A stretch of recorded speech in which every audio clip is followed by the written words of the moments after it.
Hello friends, જય અંબે, જય માતાજી. 4 વાગ્યા છે તો ચા નહીં પીવી તો કંઈક ઠંડુ બનાવીને પીશું. હવે ગરમી ચાલુ થઈ છે એટલે ચા ઓછી ભાવે. તો ઠંડામાં અલગ અલગ વસ્તુ બનતી હોય, પણ આજે આપણે ગરમ વસ્તુ બનાવી અને ઠંડી કરવા મૂકી અને પછી પીશું. અને સિઝન જવાનો બી ટાઈમ થઈ ગયો છે. તો શું વસ્તુ હશે ચલો કહો કોમેન્ટમાં તમે મને. આપણે બનાવીશું ગાજરનું દૂધ. એના માટે હું દૂધ ગરમ કરવા મૂકી દઈશ. જેટલું દૂધ, કારણ કે મિલ્ક પાવડર આપણે અંદર ઉમેરીશું એટલા માટે. તપેલી પહેલાંથી મેં મૂકી હતી ને તો ગરમ થઈ ગઈ હતી એટલે થોડો અવાજ આવ્યો હતો. ચલો હવે પહેલાં આપણે ગાજર છીણી લઈશું ઝીણી છીણીથી.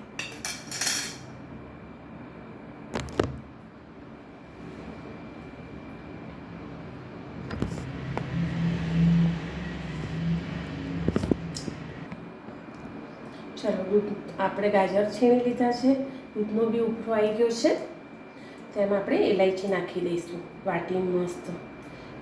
ઇલાયચીનો ફ્લેવર દૂધમાં મસ્ત લાગે.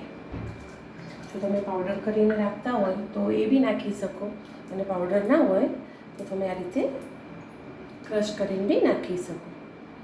જે આપણે લસણ વાટવાનો ખલપત્તર હોય ને તેનાથી તમારે વાટી લેવાનું. ચલો મેં ખોલીને ઇલાયચી લઈ લીધી છે અને ગાજર બી છીણી લીધું છે.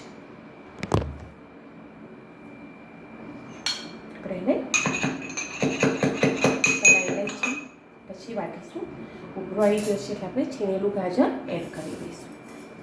ગાજરનું દૂધ બનાવવાનું એટલે થોડું ઠીક થાય ત્યાં સુધી આપણે એને ઉકાળી લઈશું. કેટલા જણા ગાજરનું દૂધ શિયાળામાં બનાવે છે કોમેન્ટમાં જરૂરથી કહેજો. હવે ગાજરને દૂધ બરાબર ઉકાળવા દઈશું, પછી આપણે અંદર ઇલાયચી નાખીશું. ચલો ઇલાયચી વાટી લીધી છે તો એમાં નાખી દઈશું એટલે સ્મેલ સારી આવે. જે રીતે તમને પાવડર ભાવે એ રીતે ઓછું વધારે તમે નાખી શકો છો. હવે આપણે મસ્ત દૂધ ઉકાળીશું અને બાજુમાં થોડું બદામને કાજુ મેં લઈ લીધા છે એ સમારી લઈશું. તમને ખાંડીન ભાવે તો તમે ખાંડીન બી નાખી શકો. જે રીતે તમને ટેસ્ટ ભાવતો એ રીતે તમારે એડ કરી દેવાનું. આ રીતે પતળા પતળા આપણે સમારી લઈશું. અને આ દૂધ આપણે બે રીતે પી શકીએ. શિયાળામાં બી તમે પી શકો અને ઉનાળામાં બી પી શકો. બે રીતે મજા આની દૂધની તમે લઈ શકો. કેવી રીતે ચલો બોલો. કારણ કે જો શિયાળામાં તો ગાજર મસ્ત આવતા જ હોય. તમે ગરમ ગરમ બી આ દૂધ બધું ડ્રાયફ્રૂટને નાખીને પીવાનું તો બી બહુ જ મસ્ત લાગે. ગાજરનો હલવો બનાવતી વખતે અડધું દૂધ તમે રીતે કાઢી લો ને પછી આ રીતે ડ્રાયફ્રૂટ નાખી અને મસ્ત ગરમ બહુ જ મજા આવે. એના જોડે જો જલેબી હોય એકવાર ટ્રાય કરજો, મસ્ત લાગે. અને ઠંડુ ઉનાળામાં પીવું હોય તો આ દૂધ મસ્ત કરી અને ફ્રીજમાં મૂકી દેવાનું 1-2 કલાક માટે, અને પછી પીવાનું. જો ચાના ટાઈમે તમારે કોઈ ઠંડુ પીવાની ઈચ્છા થતી હોય તો બી તમે આ હેલ્ધી વેમાં બનાવીને પી શકો છો. રાતે પીવાનું હોય તો રાતે પીવાય, ગમે ત્યારે તમારા ચોઈસ પ્રમાણે તમે પી શકો. પણ હવે ગાજર જશે એટલે ગાજર હોય ત્યાં સુધી બે મજા લઈ લેવાની. સ્મેલ ગાજરની આવા લાગી છે. ખાંડ મેં ગાજર ભેગી અંદર 1 ચમચી એડ કરી દીધી છે. કારણ કે ગાજરની બી સ્વીટનેસ હોય એટલે માપે નાખવાની. શ્યોર પછી આપણે મિલ્ક પાવડર નાખીશું, એમાં બી સ્વીટ આવતું જ હોય છે એટલે મેં ખાંડ 1 જ ચમચી નાખી હતી, બહુ એડ નથી કરી. કાજુ અને બદામ સમારી લીધા છે. થોડી કરીને આપણે અંદર એડ કરી દઈશું. પહેલાં તો આપણે બરાબર નોર્મલી દૂધ એને ઉકળવા દઈશું. કોને કોને ભાવે છે ગાજરનું દૂધ? કોક જ એવું હશે કે જે દૂધ ના પીતું એને ના ભાવે, બાકી બહુ મસ્ત બને. આમાં તમે ચારોળી છે, પછી જાયફળ છીણીને નાખો તો બી મસ્ત લાગે.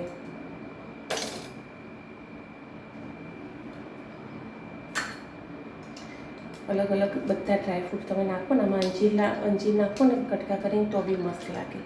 અલગ અલગ ચોઈસ છે, અલગ અલગ ડ્રાયફ્રૂટની જેને જે ભાવતું હોય એ અંદર એડ કરી શકો છો. મને વધારે પડતા કાજુનો ટેસ્ટ ભાવે છે તો મેં કાજુ લીધા છે.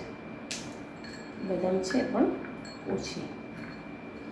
ચલો તો આપણું દૂધ ઉકળે ત્યાં સુધી આપણે મિલ્ક પાવડર બહાર નીકાળી દઈશું.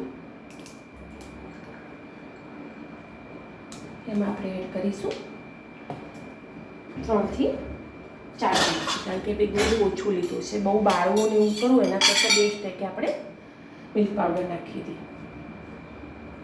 3 ચમચી મેં મિલ્ક પાવડર લીધો. ચમચી માપની નાની જ છે. એને બરાબર હલાવી દઈશું એટલે ગઠ્ઠા ના થઈ જાય. મિલ્ક પાવડરના જે કે નહીં થતા ગઠ્ઠા, પેલો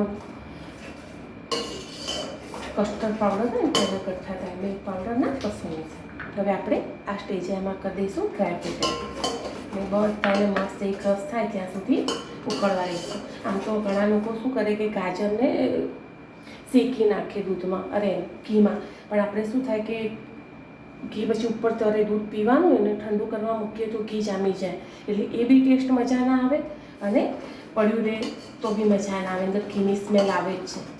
એના માટે મેં બેસ્ટ એમ કર્યું કે આપણે દૂધમાં જઈને જેટલું ઉકળે એટલું ઉકાળી દઈશું. અને દૂધ વધારે જોઈએ ઉકળવા માટે એ રીતે તમારી જરૂરિયાત પ્રમાણે તમારે રેડે જવાનું. થિકનેસ જાડું પતલું તમારા ઉપર ડિપેન્ડ છે કે તમને કેવું ભાવે છે. હવે આપણે ગાજરને થીક ચડવા દઈશું અંદર દૂધમાં જ. ફ્રેન્ડ ઉકળી ગયું છે દૂધ, સારું એવું જાડું બી થઈ ગયું છે, મસ્ત સ્મેલ બી આવી રહી છે, ગાજર બી ચડી ગયા છે. તો હવે આપણે આ સ્ટેજ ઉપર ગેસ કરી દઈશું બંધ અને મસ્ત ઠંડુ થવા મૂકીશું ફ્રીજમાં, અને પછી એને ટેસ્ટ કરીશું કેવું બન્યું છે. દેખું છું હું કે કેવું બન્યું છે, તમને ચોક્કસથી કહીશ. પછી ચમચી ગરમ્યો,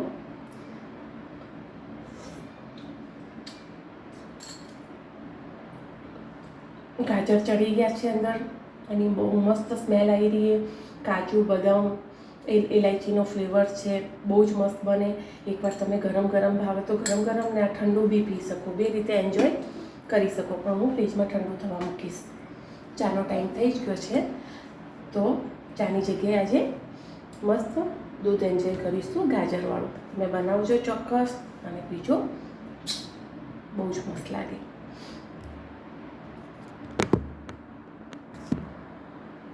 ચલો ગાજરનું દૂધ મેં ફ્રીજમાંથી નીકાળી દીધું છે.